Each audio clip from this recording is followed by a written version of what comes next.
Hey everyone, I am TheChosenOneLegend here, as always joined by my co-host. Hi, I'm Kai, also known as Fascurreyn. And welcome back to the BunchaJokahs podcast, where we talk gaming, Nintendo news and all sorts of other gaming tidbits from the past month. And we're on another one of those sort of filler months, you might call it, where we're all waiting for that inevitable September Direct. I mean, it's coming, isn't it? It always is. Yeah, it's going to be a big one, but until then, we just kind of have to sit and wait for it, and like, oh, okay, I guess I'll play more Zelda, you know? That's all we've got. Yeah. That game is eternal, I swear. It is. But until then, we do still have some other bits, some presentations, and some big stories as well to dive into, as well as anything we've been playing, if we can think of some stuff we've been playing other than Zelda. So there will be timestamps in the description below if you want to check out those different sections. But let's just get cracking with the first segment of the podcast. Can't have a podcast without news, baby, where we talk about the news highlights of the month. And I'm not sure we'll really have much to say on this one, but given we cover Nintendo stuff, it's kind of obligatory we mention it. There was a Pokemon Presents out, and I don't know if you watched it, Kai, but it basically featured the trailer for Detective Pikachu. We got some NSO games with the trading card game and Stadium 2, and like the Scarlet and Violet DLC. And that was about half the presentation, with the other half being weird videos about how great Pokemon is, because of course it is, but yeah. Yeah, I watched it, but I'm going to be honest, I wasn't paying overly that much attention. No. Scarlet and Violet stuff, like, it's weird because it doesn't seem bad, but it's not particularly... It doesn't spark any enthusiasm from me. There were some cool elements to it. I like some of the character designs that have been put forward for this new DLC, for example. And I know Samm has been looking into it a little bit more than I have. So, you know, it's not like they did anything terrible. There's nothing to complain about. It's just... It's Pokemon, you know what you're going to get. Yeah, I like the idea of, if I recall, it might be the second wave of DLC has that area where it's like 4 different biomes in like one big place, which is it's a cool concept in that. But as someone who didn't play the main game, it just looks like more of the same, I guess. And other things like, you know, Detective Pikachu looks fun, but I've got too much else to play to get around to that, I'm afraid. So it's I do feel like it's kind of a shame we're not seeing more spin-offs. I kind of thought there might be some sort of big reveal, like another Mystery Dungeon remake or new game or something. But I guess they've got enough for now to talk about, so maybe next year, we'll see. Yes, that's the hope. But onto something that I know you are at least playing, Kai, and that's Splatoon 3, because we've got an announcement of the next update, Drizzle season. What is in this update, Kai, that sort of stands out to you? Because I haven't really kept up to date as much. Yeah, so of course the Splatoon updates have been happening for a while, and this is the one that marks basically the 1-year anniversary of the game. Which you'd think is, you know, that's pretty big. Like, it's been a whole year since it released. And so far, most of the updates have been pretty underwhelming, all things considered. And this one is no stranger to that case as well, unfortunately. The things they introduce aren't bad. There are 2 new stages, one called Crableg Capital, and the other is called Ship-Shaped Cargo Co. Considering Splatoon 3 doesn't have very good maps in general, these ones seem better.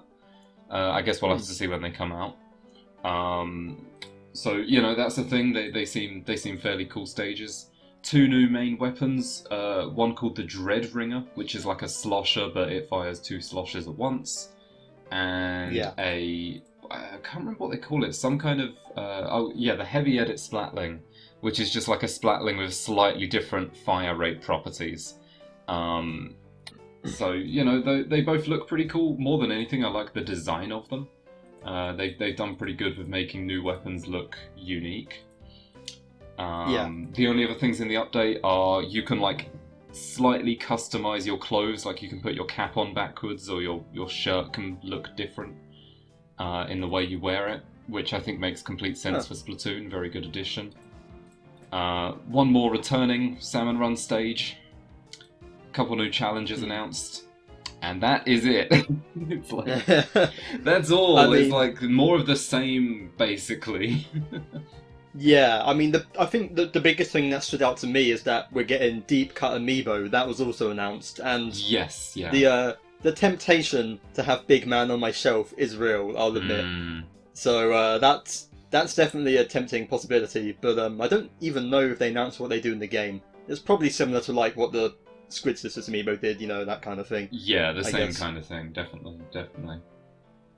Yeah, it's like Splatoon. I dropped off it pretty quickly, and I want to get back into it at some point. But like you said, these updates are really like it's a lot of more of the same, isn't it? So yeah, for me to really get into it, they need to have some sort of new mode, or maybe just I don't know, one of our friends streams it more, or something like Samm does it on his streams. But until then, I just haven't got around to it. Is there any particular modes you'd like them to add, Kai, or something you think they should update in the game?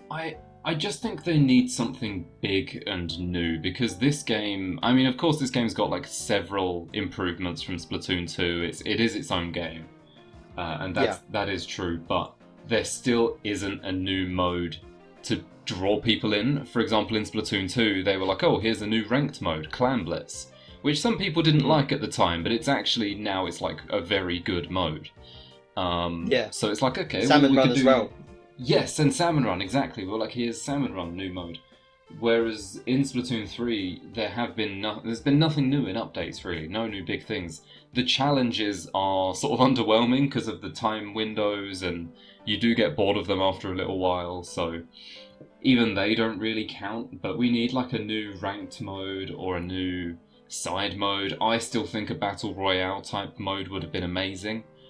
Or like a gun game type mode where you upgrade your weapon after each kill, just something out there, something new that's going to draw people back in, because throughout the entire development life cycle of this game, they've not done anything to draw players back into it.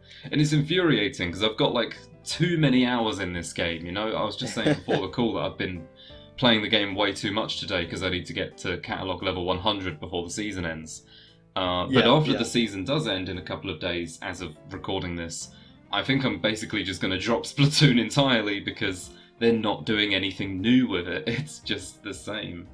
So yeah, like I say, Battle Royale or gun game, just something new to get people back into it. Yeah, well, when you think about it, Splatoon 3's major unique feature compared to the other games really is the card game, right? I guess. Yeah, it's table turf, which I like, but it's yeah, that's it. I mean, we do have the big story DLC coming out, which we didn't hear about in the last Direct, but surely September Direct, it's got to be announced, a release date or something. Which maybe that'll be. Hopefully, I think that'll be a lot of fun. Yeah. After I know people have high expectations after Octo expansion in Splatoon 2, so we'll see. Hopefully that gives it some life. But our next piece of news is... Oh, sorry, go on. I was just going to say, like, my concern is that there's that, which I think is going to be a lot of fun, and I'll obviously play and talk about that. But I'm worried that, like, even that isn't going to be, like, a long-term change for the game. No. So it's like, I'm just holding out that they do something new, but it's not happening yet. We'll come back to this in 3 months and see what they decide. Yeah, like you say, September is the 1-year anniversary of the game, so maybe we'll get the new DLC and something else big announced at a Direct, but that would be nice. Fingers crossed. Yeah. But until then, let's move on to what is arguably, definitely the biggest news of this month, and it's a pretty huge topic in general, like even outside of gaming, because Charles Martinet is officially stepping down from voicing Mario characters. He's staying on as like a Mario ambassador, or whatever that means, and we're going to get more clarification at some point in the video, they said, probably in the next Direct. But that he's done, and that's the end of an era, because he's been voicing Mario for longer than both of us have been alive. I mean... yeah. Yeah, oh, wow. It's crazy, because I almost thought, like, he's the most iconic video game voice, by far. I mean, it's the same voice no matter what country you're in, and... For it to, I just sort of assumed that he'd be doing it, forever, rather until he passes away, which hopefully will be a while off. But it makes sense if he wants to move on, but damn, it's strange, isn't it? It is very odd. I almost wonder if there are some, maybe he's got like issues with his voice now where, obviously when you do a voice like that for so long, maybe it can be difficult to keep up with. I'm not really sure. But yeah. I mean, I think it's a good departure in terms of he's clearly happy with it and he's not departing from it entirely because he's now just on the promotional side of things. I don't think it's a necessarily sad point. It's just like, fair enough, you've done a good job. And exactly. There was a new voice in the Wonder trailer, right? Yes, I think it's been officially confirmed that's a new voice actor. We don't know who. I guess that will probably be confirmed maybe in the September Direct. But they like a few people were talking about the possibility of changing voices, but I didn't think it was the case, which shows how good they're doing because it sounds so similar. And I do wonder if they're going to do anything different with him. Like, people have speculated maybe they're going to have him like talk more or even like, because it's not just Mario, of course. Charles Martinet voices Wario, Waluigi and Luigi, and we don't know if it's one person voicing all of them or if they're getting separate voice actors as well. There's a few ways this could go, but it's going to be interesting, and from the sounds of things, they're picking good follow-ups at the very least, Yeah, I mean, when I went back and listened to the voice in the trailer after knowing this, there is a difference, you can hear it, but honestly, I kind of like it. Like, it's similar enough that it's obviously not like a huge change, but you can tell it's a different person and it's got its own little twist on it that feels in place. So I'm actually very welcoming of the new voice. I thought it was very good. Yeah, it definitely sounds like it's going to be good down the line. And I mean, at the very least, it helps that they're such, cartoony voices are easier to impersonate.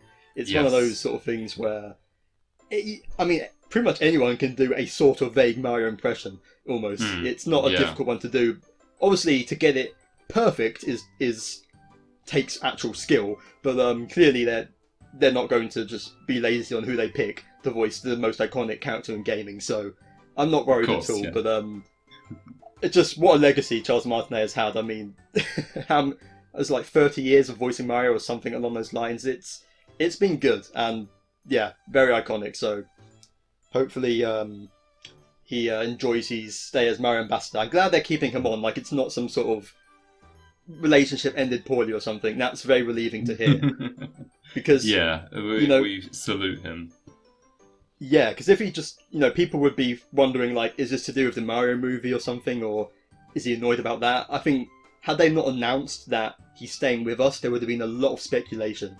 But it's going to have to see that sort of wiped away. Like, no, things are good between them still, and we'll definitely. I pre-ordered Mario Wonder recently, so definitely we'll be talking about the new voice in that when that game comes out and what we think of it. But looking forward to it. Should be good. Yes, and actually, the opposite of that, something that wasn't quite good. Did you watch Gamescom, Kai? You probably didn't. No, I actually didn't. You didn't miss anything. I mean, I feel like I had to mention it, but to be fair, they announced in advance it was mostly going to be updates on things we knew about, so there weren't really any big surprises. And we got things like they showed Tekken 8, which looked good, and the new Mortal Kombat game looked good. Some updates on like the Sonic Superstars and the Frontiers DLC. It all looks pretty good, but nothing. There was no big reveals or anything, especially for our sort of the things that we're into.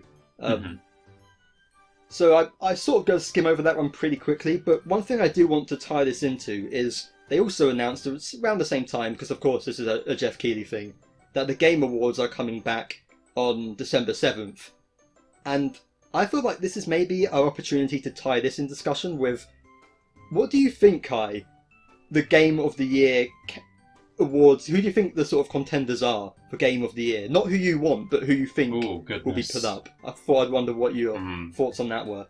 I mean, Tears of the Kingdom is obviously going to be up there. Oh, yeah. So I would dedicate that. I guess in terms of who else I think... Did you say like who I think will be? Yes, who you think will be. submitted? Oh, I really don't know outside of Zelda. I've not been overly keeping up with the other large games this year. Who would you put forward? It's a tough one because I feel like there's a lot of big names. Like everyone's raving about Baldur's Gate 3 recently, haven't they? And Baldur's Gate will probably be nominated. Yeah, I don't know much about it, but I think that with the amount of buzz that has got for someone who has even for me who has no clue what it is, I feel like that could win it just based on that alone. But there's Final Fantasy 16 as well, which was this year. Spider-Man 2's coming out. Mario Wonder. I think 2D Mario's less likely to, but a Mario game is never it's something to take seriously at the very least. So I think the rest of those you listed are very likely, actually, like thinking about it. Incredibly so. So I'd pin all those on, actually. Yeah. I feel like that's sort of. I know there's some other names, and I'm definitely missing some. Like Street Fighter 6 is obviously a big game if a fighting game like that might get recognised. So it's going to be interesting for sure. It's the kind of year where Tears of the Kingdom always has a great shot, and I feel like it could absolutely win it, just like Breath of the Wild did. But I don't know. You can never tell, really, can you? It's tough to say. But there definitely will be when they do announce the contenders, which I think it's usually October or so. So we'll definitely talk about that then, and we'll react to any big news from the Game Awards. May there be less world premieres this time, but No, give me more world premieres. I need them. They never end. Okay, may there be more interesting world premieres that are actually world premieres this time. How about that? No, I want Just Dance 2024. Oh God. You will get your wish, Kai. I'm blaming this all on you when that happens, so it's your fault. Yeah. But that's nearly it for this month. We'll leave the speculation there because we could talk forever, but some interesting ideas.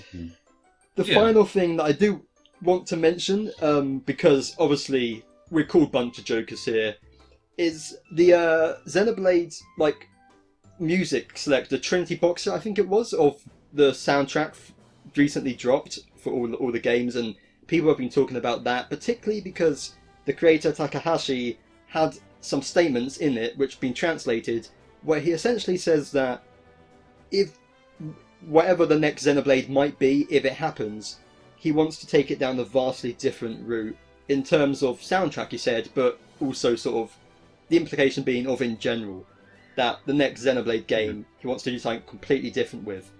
And I just thought I'd mention this because this sort of ties in with what we've said in our previous discussions on the future of Xenoblade, right? That they're going to do something out of left field. I'm guessing you still agree with that concept. Yeah, I think they're going to do something very stylistically different. But in terms of what that direction is, there are many different ways it can go. And if I was like an artist, I would probably draw like each style it could possibly go into. You're looking at like more deep into like sci-fi space. If you would go like medieval, if they're going to go like jazzy, I don't know, like, sort of more like the Yakuza front. I don't know, like there's so many different approaches they could take. They maybe even go more of like the traditional AAA front where they go really realistic. It could be anything, and I'm very curious to see which direction they take it in. Yes, absolutely the same, because I mean we won't go too in depth on this because we've discussed it before on the channel. If you check out our previous Xenoblade 3 end of videos where we've talked about the future, but really at this point, I expect something quite different, and I wouldn't, to be honest, I wouldn't even mind seeing them work on something else before that. I wouldn't mind a new Monolith Soft IP or something. Yeah, me too. Whatever. I know people have talked about there's like concept art of something more fancy, like, isn't it? That was been around for years now, so who knows if that's materializing into something. But either way, like a Xenoblade where it's more of an action game, like I'd be down for that. Whether it follows on or whether it's a new Xeno thing, it's good to see at least that Takahashi is thinking along the same lines we were, that we don't need to like go back and say, okay, here's Xenoblade 4 and we're just going to continue with the same systems and Noah and Mio are going to be there, and they wrapped things up so perfectly before in terms of both story but also I think in terms of gameplay. Like Xenoblade 3 really brought together gameplay elements of both 1 and 2 into the perfect package that was easily the most fluid to play, and Future Redeemed improved upon that even further.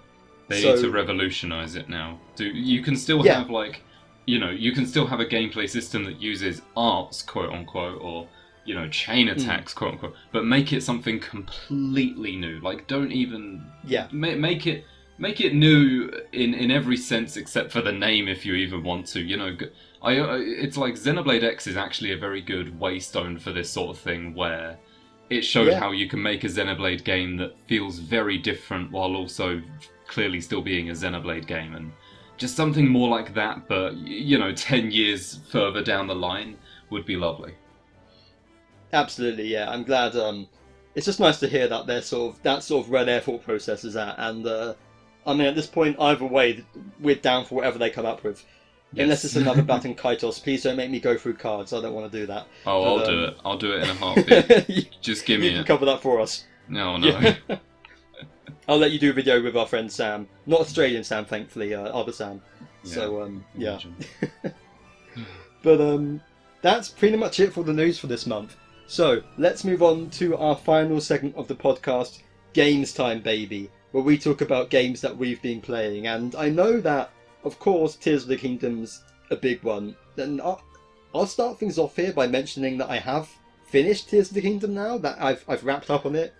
But I'm going to save my thoughts for when Kai's finished as well. So we're going to dedicate a whole video to that. More than one video, in all likelihood. So, I know we've been teasing it since, like, February at this point, but Tears of the Kingdom coverage will be coming. Yes. But, until then, I do have one game that I want to mention that I started this month, and this is one that it's sort of, I might as well say it now. It's Sackboy A Big Adventure, the sort of Little Big Planet spin-off game that's on PlayStation. It was a PS5 launch title, I believe, and I always had an interest in it.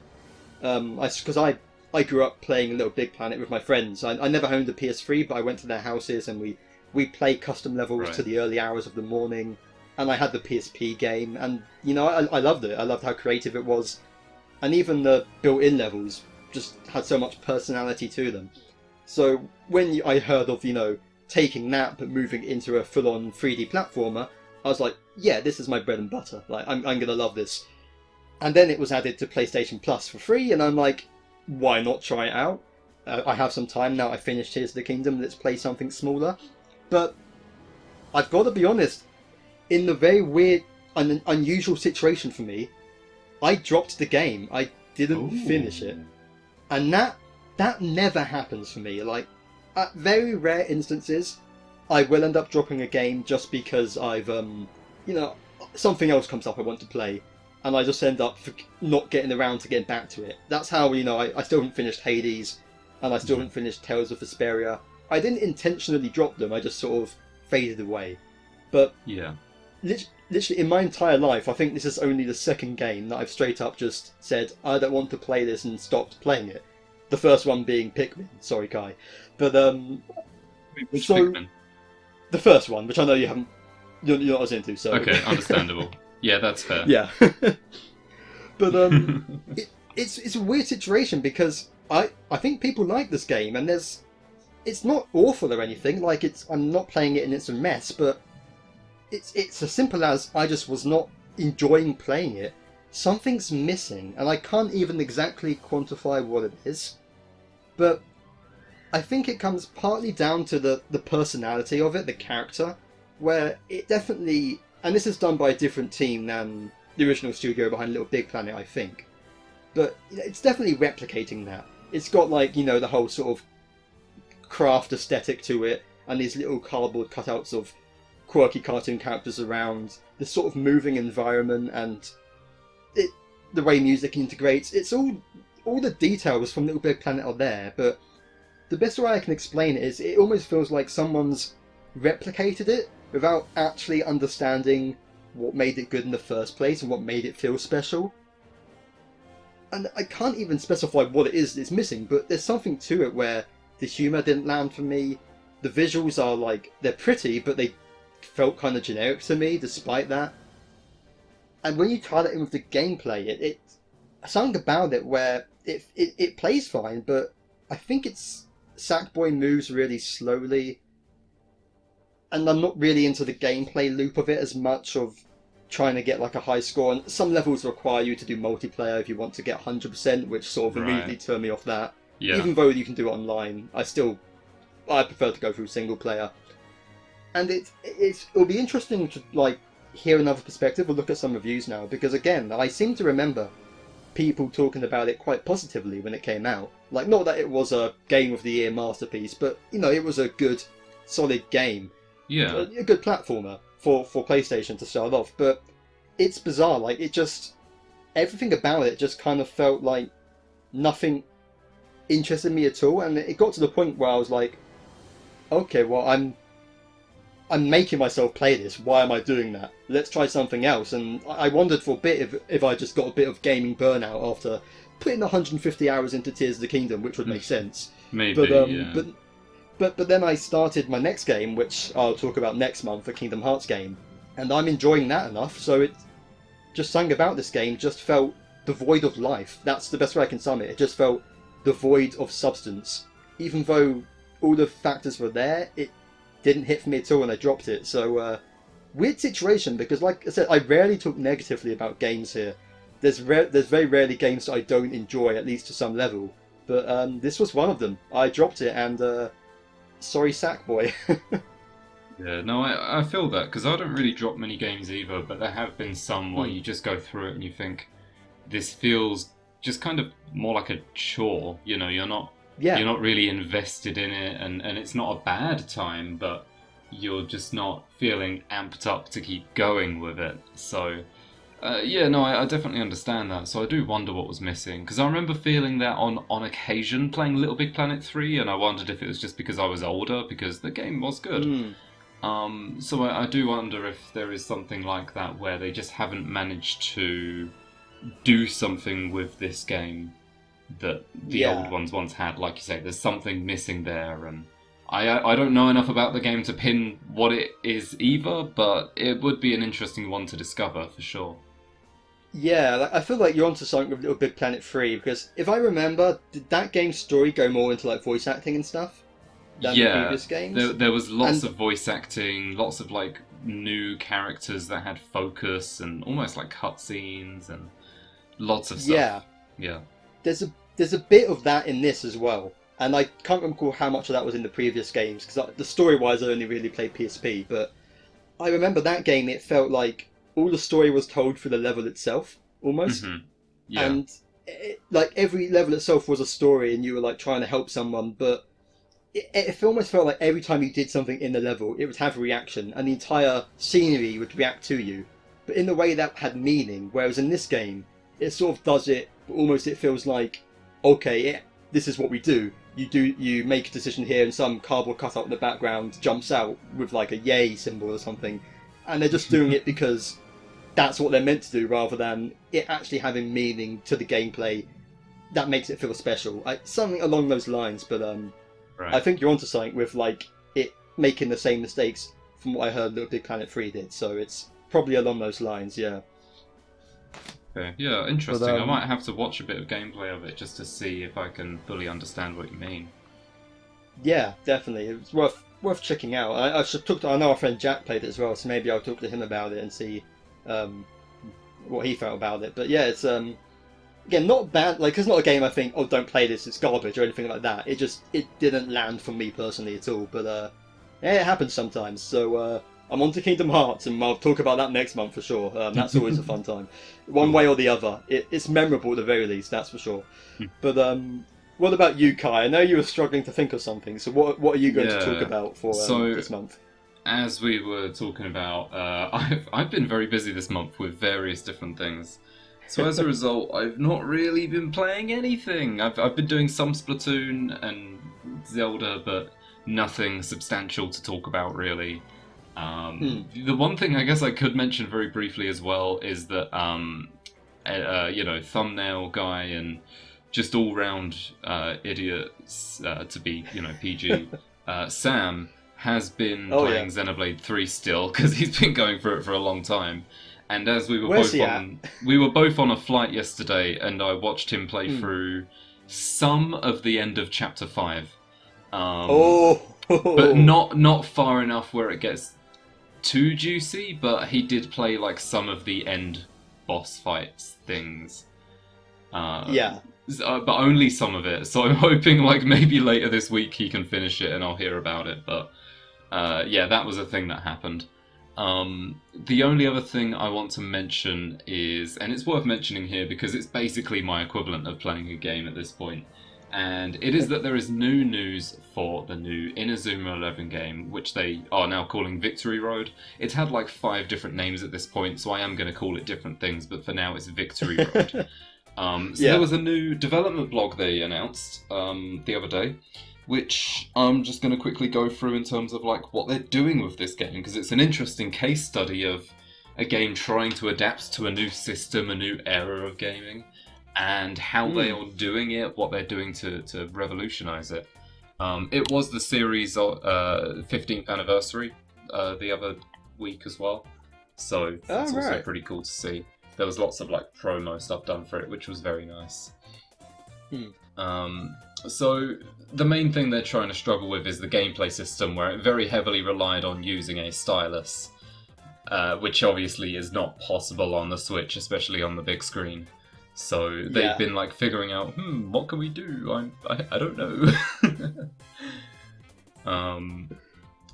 So they've basically included like more. They've revolutionized. They've upturned the whole gameplay system again.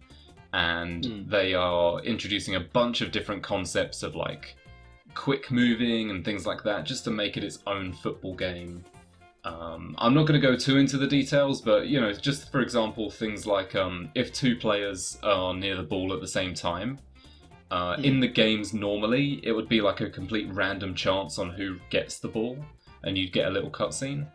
And apparently now there's more of like a gameplay mechanic to it, you know, it's more strategic. And that seems to be the case for basically everything.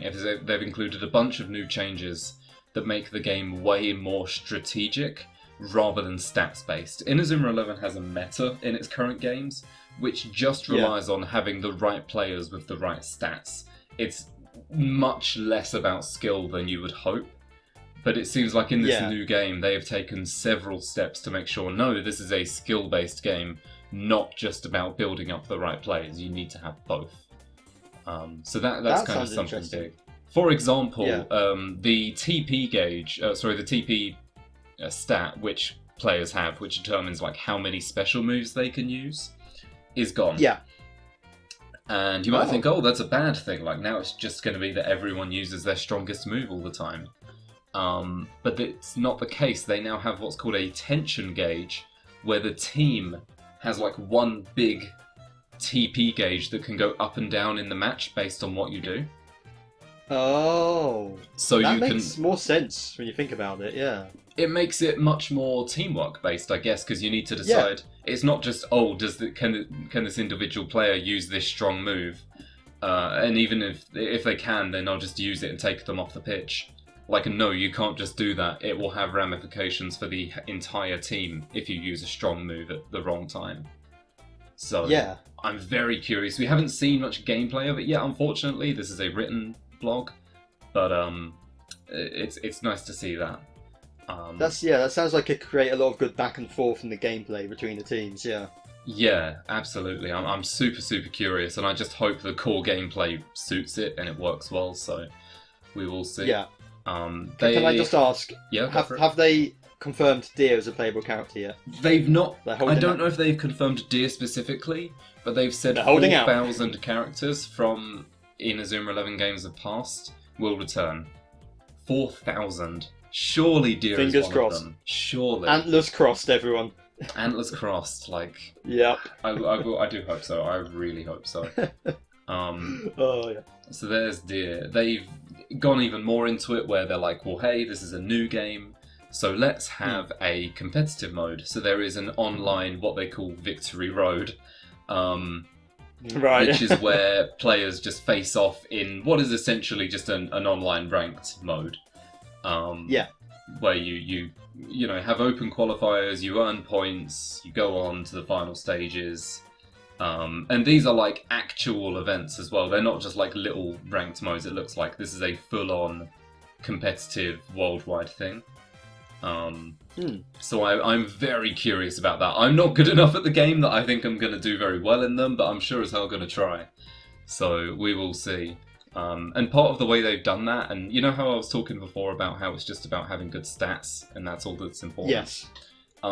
They've said for each of these seasons, some players can only be used for like a couple of seasons, and then they can't be used anymore, and you have to bring new players in.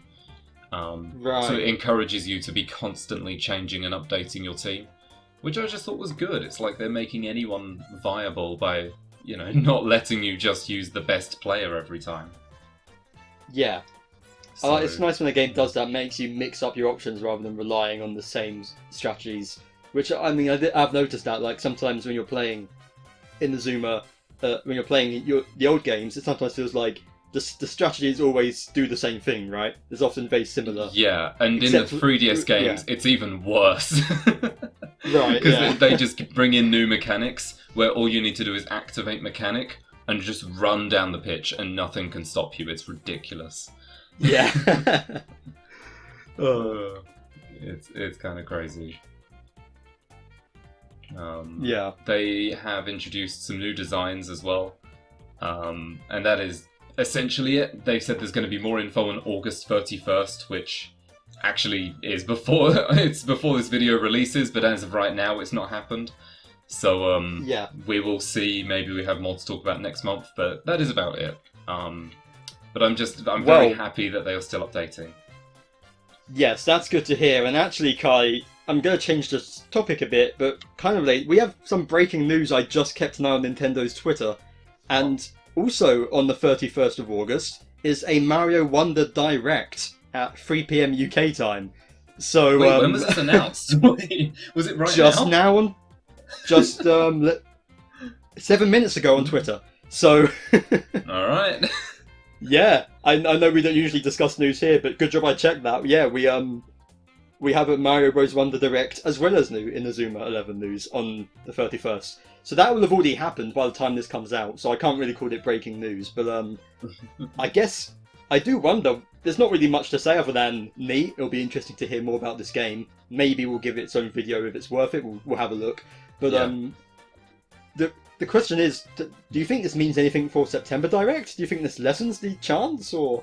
Oh, I don't even know. It makes me hope that there's so much planned for the September Direct so that they did a separate thing for this. Does Wonder have a release date? I can't remember. Yeah, it's coming out... I can't remember when, but it's October. It's 20th of October or something like that. So I guess maybe they just want to get all that out of the way first because it's coming soonish, but... They could have held off, though. I'm going to be overly optimistic and say that there's so much in the September Direct that they just couldn't fit the Wonder stuff into it as well. That's me being a bit delulu and just going with it. So that's what I'm running with for now. I like your attitude, kiddo. But yeah, I agree. Let's be optimistic here. It's I feel like a September Direct is still probably going to happen.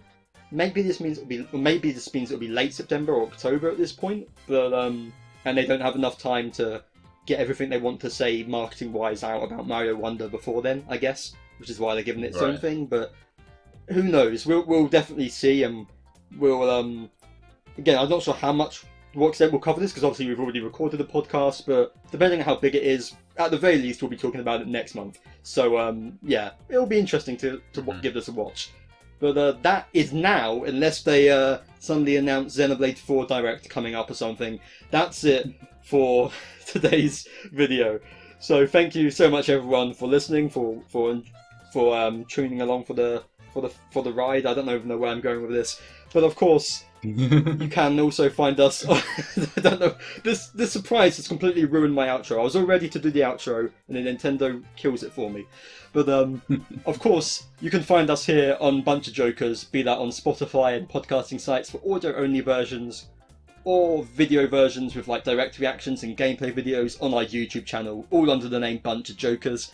And where else can people find you at, Kai? They can find me at my Twitch, twitch.tv/Fascurreyn, where I'm playing through Inazuma 11.3 right now. And yeah. I'm just generally like chilling, you know? So, yeah, I'm over there. Absolutely, check it out. Link is in the description below, as well as a link to our friend and also somewhat enemy Samm, who he'll hopefully have left the UK in not too long, but we're stuck with him for a little longer. I can confirm that we both hit each other with a frying pan in the last week. Yeah. You hit him harder, right, though? You gave him a good... I had to wake him up with it, so yes, I did. Perfection. Should have recorded it. That could have been a great short for the channel. I think we did. I'll send it to you. There we go. We'll make him edit it for us, so... But yes, thank you Samm anyway for doing our thumbnail work. And of course there'll be a link to his Twitter in the description below as well. And we'll see you guys in the next video. Maybe for some September Direct reactions, we'll find out, maybe. But regardless, we'll see you soon. Goodbye. Bye. Should have hit him harder. Yeah. Oh god.